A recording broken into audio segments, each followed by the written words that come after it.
Welcome to Legal Keys, unlocking time, revenue, and results. The podcast that connects you with the people, technologies, and trending topics shaping the modern legal landscape. From cutting-edge AI innovations to high-growth marketing strategies and everything in between. Legal Keys is your go-to resource for actionable insights. Brought to you by Faster Outcomes and hosted by Tim Sawyer, two-time Inc. 500 co-founder entrepreneur. We're here to help you navigate the tools and trends driving success in today's legal world.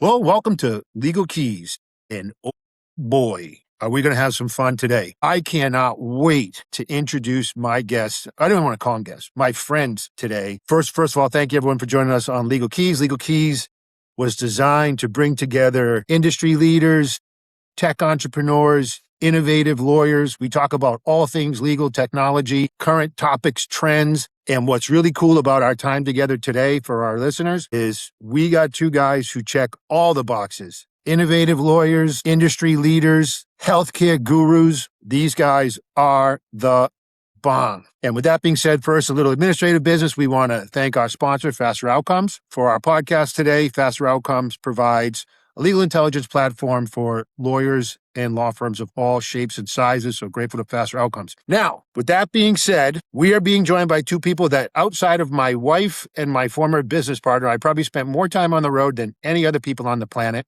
at some of the coolest destinations in the world. Unfortunately, most of the time working. Fortunately, sometimes not. But my guests today are Byrd and Brad Adatto. And I'm just going to take a minute to read, guys. I want to make sure we get this right. Byrd is the CEO and co-founder of ByrdAdatto, a nationally recognized healthcare attorney. He advises physicians and healthcare entrepreneurs on business strategy, regulatory compliance, transactions, and practice growth. Michael is a frequent national speaker and author on healthcare law and serves as a trusted advisor to some of the country's fastest growing medical organizations. I've loved our time together on stage, and I've loved our time together in person. Brad is the president and co-founder of ByrdAdatto. For more than 2 decades, he has focused exclusively on healthcare law, helping physicians, medical spas, ambulatory surgery centers, wellness practices, and how they navigate regulatory issues. We're going to talk about the world is changing quickly. We're going to talk a little bit about that today. He's helped businesses scale. He's a great business consultant. In addition to not all lawyers are great business consultants. These guys are great business consultants. Brad is a nationally recognized speaker, thought leader in healthcare and compliance. Michael and Brad, thanks for joining us on Legal Keys today. Thank you. You made us sound so impressive. I know. I was just thinking maybe on our podcast, we could have him just come in and introduce us. I love it. I do like that idea better. Or will you travel with us and just introduce us before we speak every time? Like we could have him stand up in the audience and just introduce us. So does that work for you? I'm surprisingly available. And I will say I was recently it's so funny. I was at a legal conference and the guy who introduced all the people was a chiropractor, but he was the greatest MC ever. And then I just got into a conversation with him one day about peptides, and he was growing a peptide business. And I'm like, I was trying to connect the dots with the whole MC legal thing, chiro, but hey, it works. Yeah. So, and what's the compliance bear's name? We actually don't ever think we've ever named the bear. Maybe we should have a competition on that. Kennedy's Tim. Off camera. If there was ever a Tim, the compliance bear. If there was ever a name that personifies compliance, It would be Tim.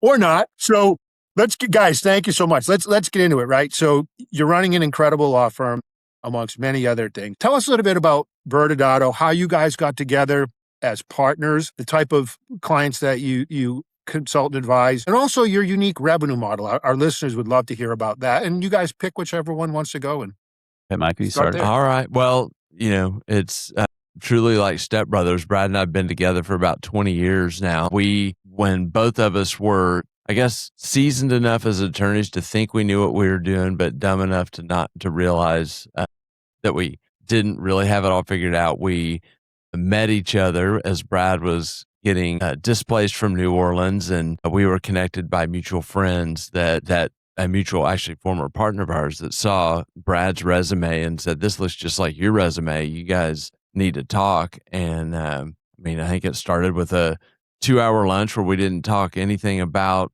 law. We just got connected and we had a vision to really blow up a healthcare practice. I had some synergy in a healthcare practice here. Brad had been doing that exclusively in New Orleans, and we always have to preface it. We became fast friends, which if you're guys, that means you ruthlessly make fun of each other, and so that's probably been the secret recipe for our success as partners for the past 20 years. Yeah, and he's not allowed to say can we cut that he says he's my friend? He's not allowed to say that publicly.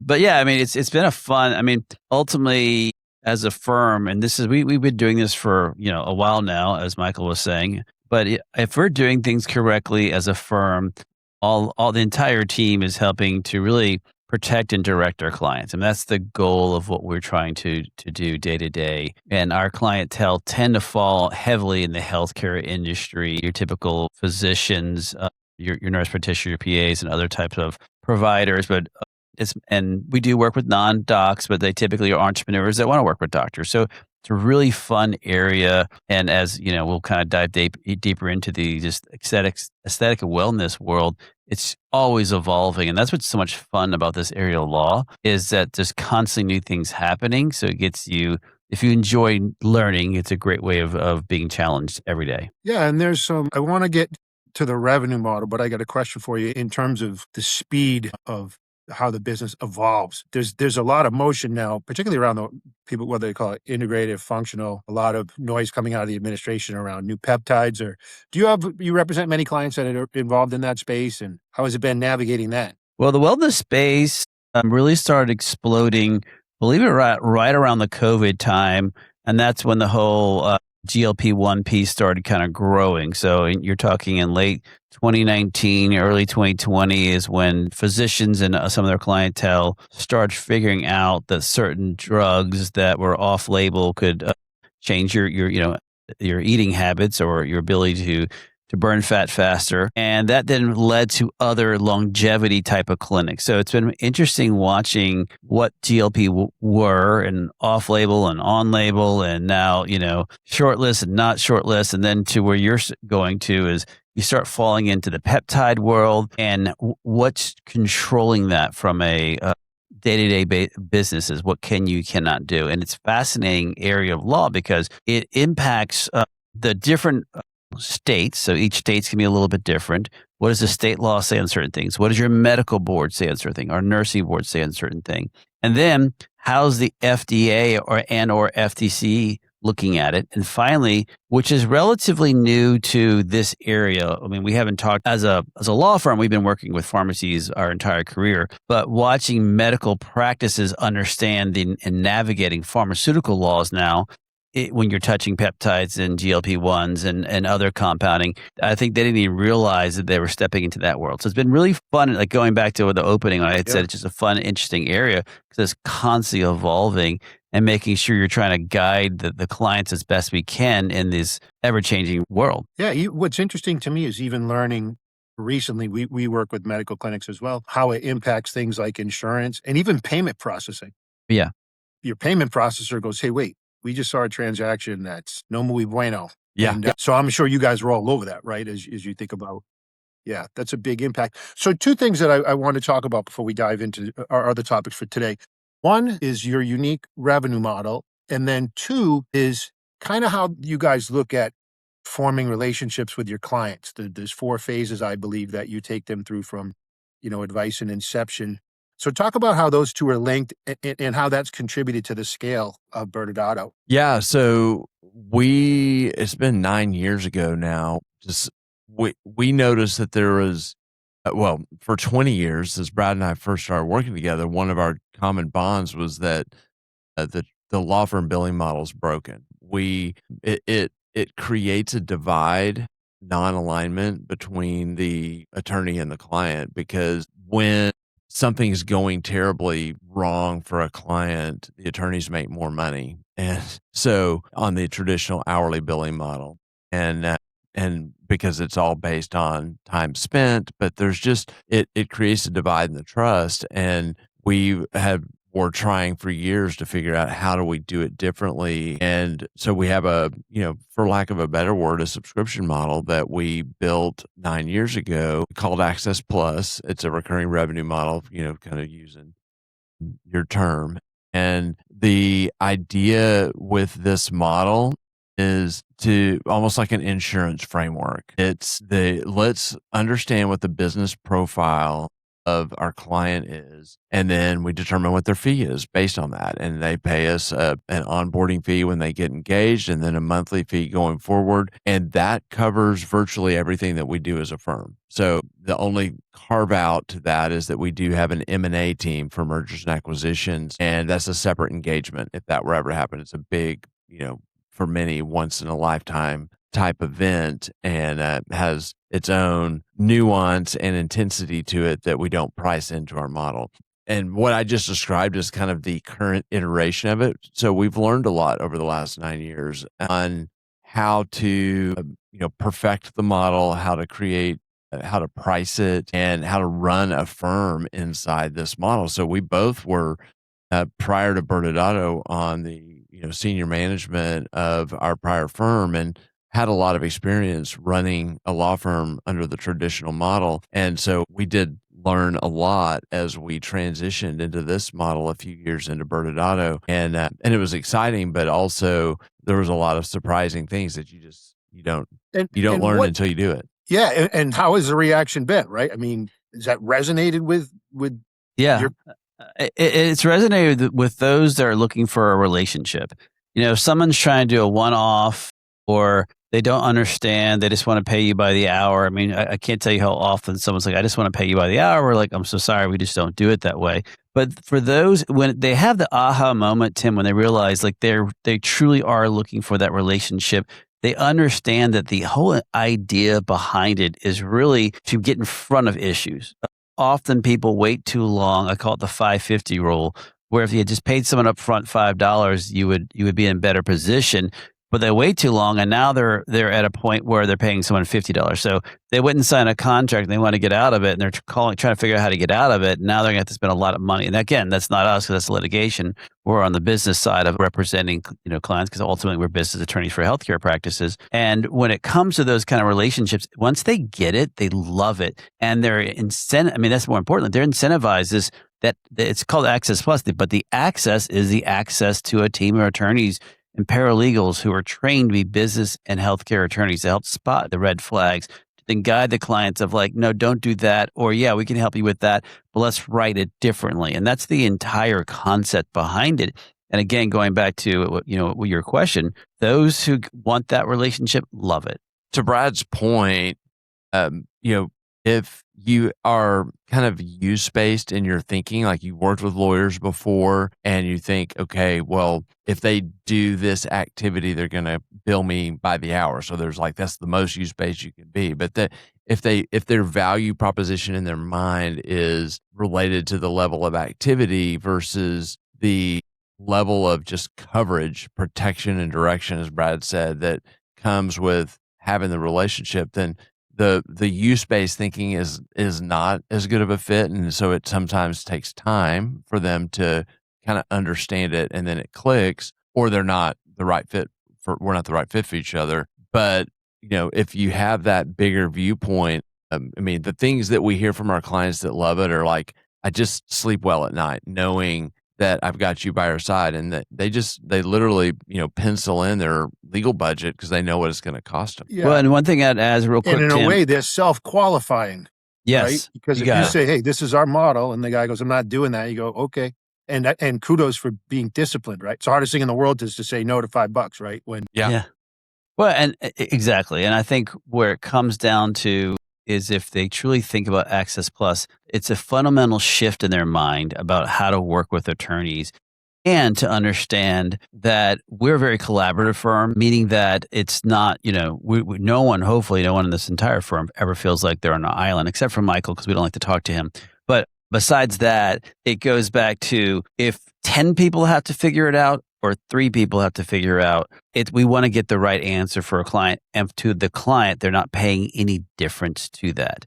because ultimately we need to figure out how to make it happen. And so it's already complicated enough to be a business attorney, but now we're folding both state and federal laws on top of whatever that decision they're making and guiding the way best they can. And as you just mentioned, with peptides or any new drug or compound or equipment that's coming out, trying to find the best position in to really mitigate their risk associated with that particular decision. And with that said, the last question I have, because you just segued perfectly what I want to speak to next. What has scale been like since you've introduced that revenue model? Yeah, that's a great question. So it's had its own story to it. So like the first time that we introduced it back in 2017, it was a beta mode, and we offered it to people that we had a relationship with to switch over to it. And it was a frenzy. Like we had way more. We just thought a few would like it, and it was just another option.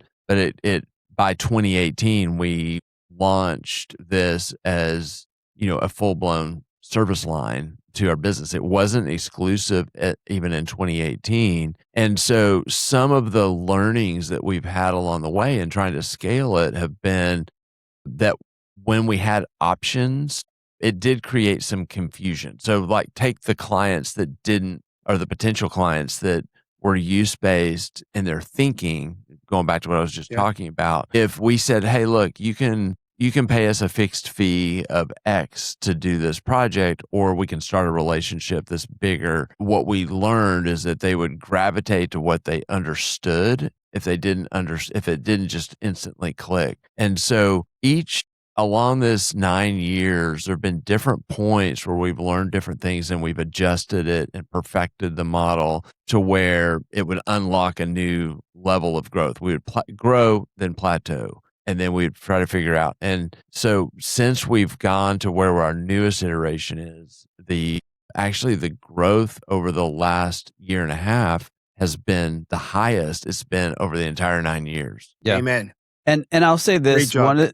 to your question on scaling, that means also internally, we're doubling, tripling down on training and educating our team internally for them to really understand the needs of our clients and how to answer it, what's the hot topics, what's happening.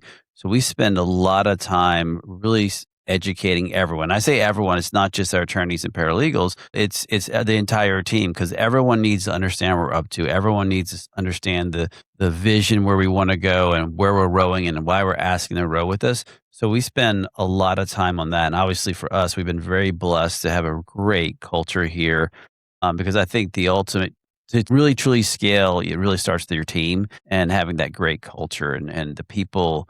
Michael and I fired ourselves a long time ago from hiring and firing people. So since then, we've got this incredible group of people that are coming through because we're not in charge of that anymore. Well, this is the segue I wanted to bring up, which is what I admire. I really do admire this about both of you, is that you have simultaneously retrained two populations of SEALs, not only internally, right? In other words, lawyers aren't used to saying, yeah, this is how it works, right?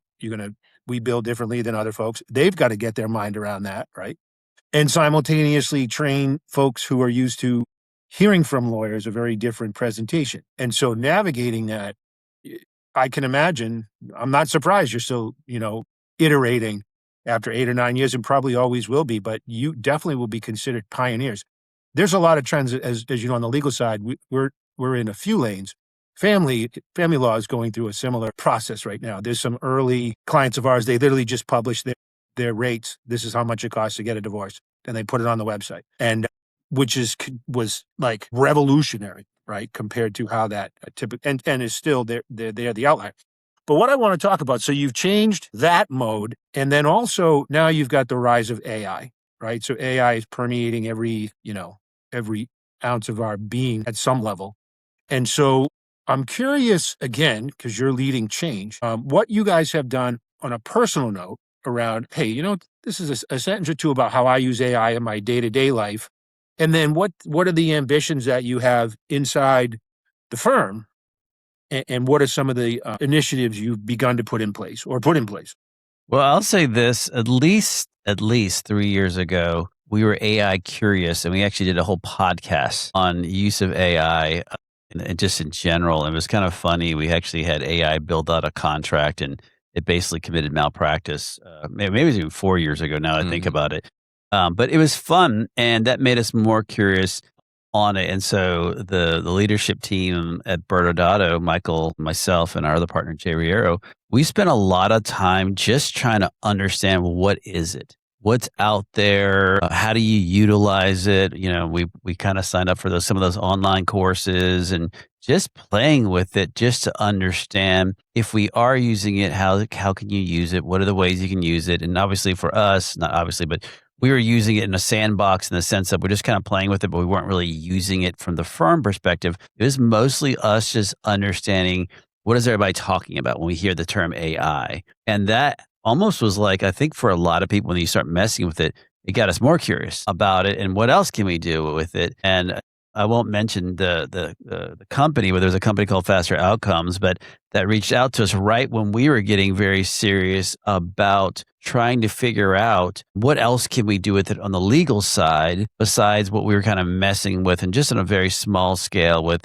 Gemini and eventually Copilot and other tools. And maybe you can kind of talk about just the beginning of time when we were kind of messing with it. Yeah, I mean, probably like everybody, we, had downloaded, signed on an account for ChatGPT and Gemini, and really probably not even Gemini, probably ChatGPT was the first one. And, like everybody, we were probably using it like Google at the beginning and just doing it like a search engine. And then we started realizing that you can do so much more with it. And of course, it was growing in its capabilities as fast as faster than we were even keeping up with what it could do. And so I think the main thing is that we kept just a spirit of curiosity to try to figure out what this is and how ultimately, how is this going to apply to our law firm? And you can allow the fears, is AI going to replace your law firm, things to creep in. But for the most part, we were looking at it opportunistically, like how do we take this and integrate it as a tool to provide better service and to enable us to be able to scale. And that's around the time we started talking with Faster Outcomes and really looking at firm technologies that we could use. Well, what's interesting, Michael, your concept that we discussed going back a year and a half now, almost, was incredibly advanced. Now that the concept of knowledge, right? Knowledge, just if you use the term knowledge and you're in AI circles, people get what that means. That means the capture of institutional knowledge in a centralized, secure location. And your thinking about that at the time was very advanced, particularly for, the AmLaw 200 were playing around with bigger players, but they were spending millions, millions, millions of dollars trying to figure that out without a lot of success, by the way. And that concept was forward thinking, right? You may not know this, but Faster Outcomes originally aggregated 600,000 documents in the initial phase. That the number of records you have now is over 1 million that are now searchable inside the law firm. And you can, and that's, think about the level of compounding. So very forward thinking, long way to go. But I just want to really acknowledge that there weren't a lot of people thinking that way. Yeah. Back then. And even if you bring that concept up to the average attorney now, they'd be like, well, I don't get what you're saying, Yeah, no, you know, Tim, I've had that conversation before over cocktails about attorneys not understanding the benefit. And Michael called it a tool, which I agree with this. I mean, one of the things we first started looking at it was how can we help our team, not the attorneys and paralegals, but make their administrative burden piece easier and more the repetitive tasks that we were doing. Are there things that AI could do to help with that? And so we have spent a lot of time finding different plug and plays that could be added on that could then speak with Outlook. And so at the firm at any given moment, there's multiple different AI components that we're using. I mean, the long-term goal, like any probably organization, is that they all talk to each other and it's all on the same platform, but we're not there yet. But like going back to AI curiosity, yeah, exactly, is what can we do to streamline their activity? Because the ultimate belief, at least, is with AI, it's not going to replace the relationship between the human interaction. And those that don't want to have human interaction aren't going to hire us anyway. They're going to chat GPT it or do whatever they want to do from that perspective.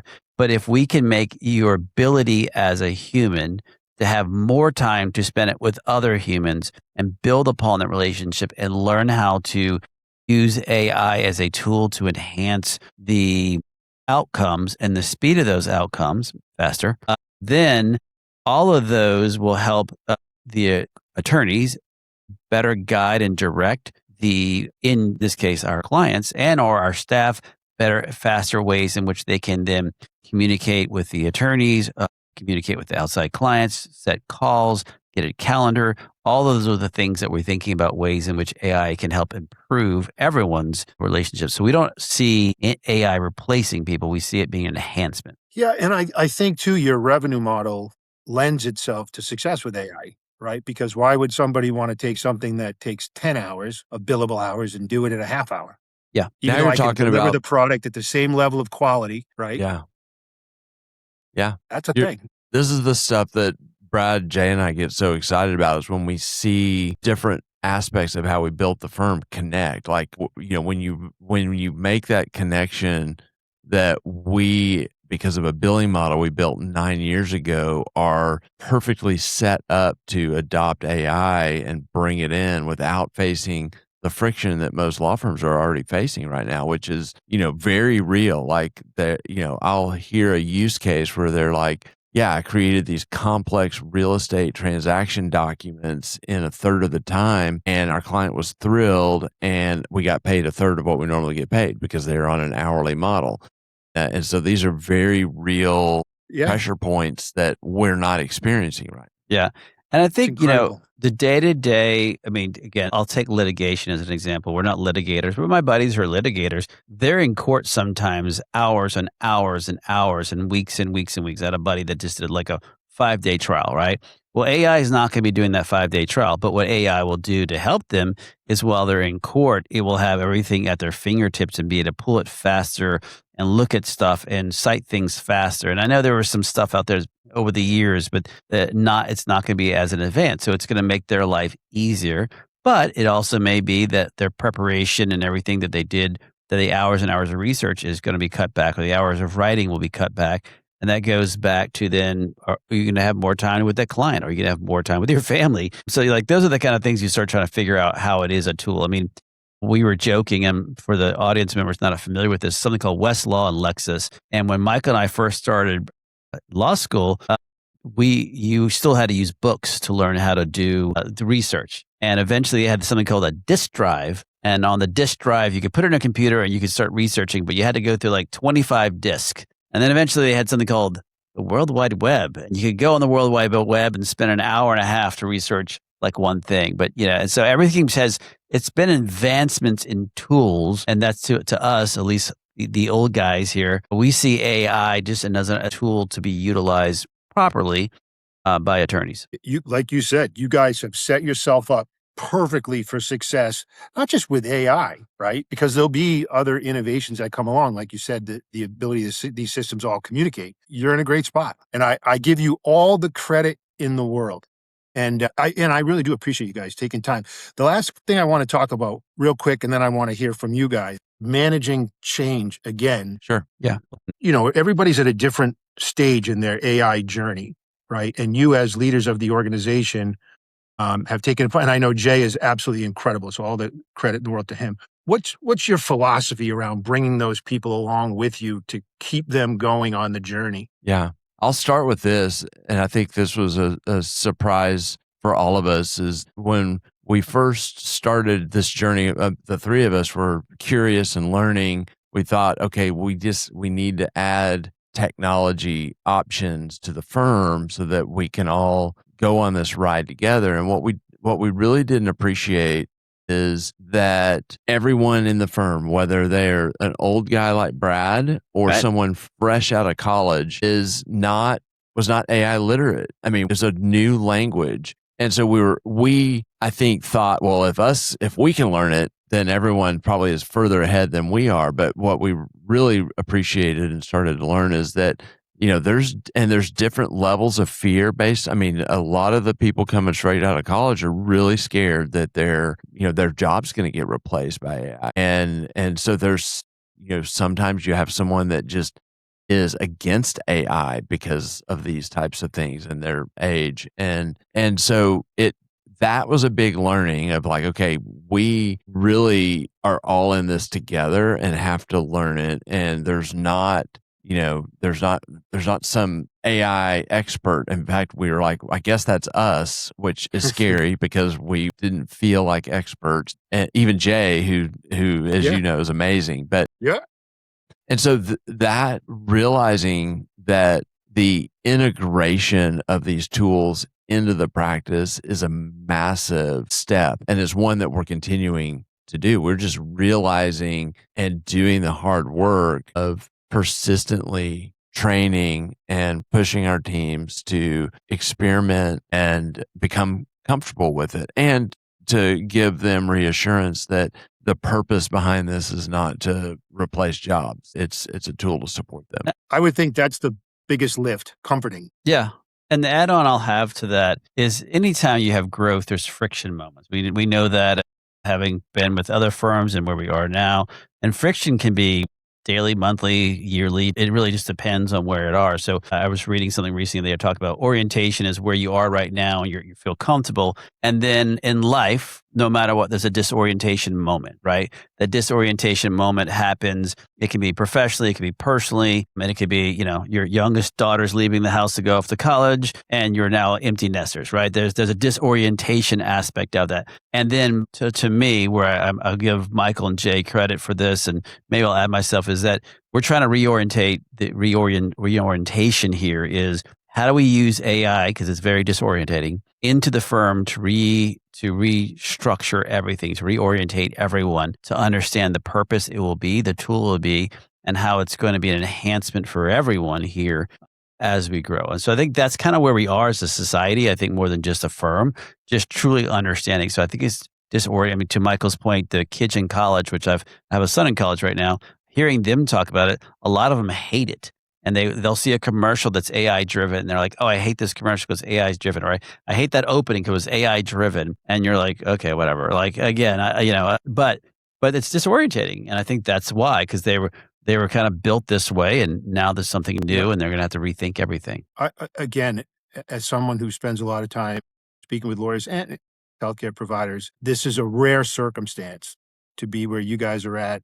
It's a testament. You're both very disciplined. In other words, I don't want to use the word dogmatic, but I've now known you probably more than 10 years or so. Super disciplined and super consistent. And I think that allows for flexibility, right? If you're not disciplined and consistent, then it feels like chaos, right? And you guys have that steady hand on the wheel, and I could see why people would follow you. So kudos to you. Amen. And this will be a great message for law firms that are trying to figure this out, the way that you guys have gone about this. And it's a great blueprint. So with that said, and as we wind down, what's coming up next 90 days, 180 days for ByrdAdatto? You guys on the road at all? What do you got going on? Yeah, I think we're in October. We'll be down in Houston for the plastic surgery meet. And then I know that we'll also be in November. We'll be at the Global Aesthetic Conference.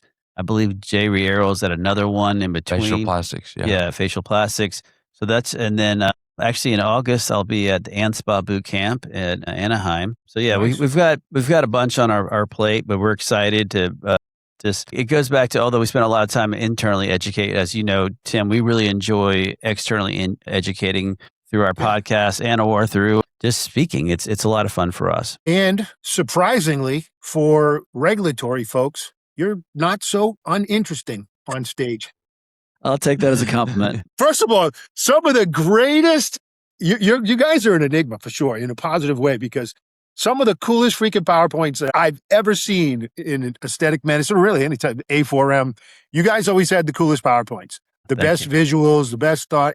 You could clearly tell you were prepared. And I loved it. Of course, I had no slides. So that's all credit to But Brad. I could do my best 60 minutes without slides, too. Yes. So Yeah, well, we've seen you speak.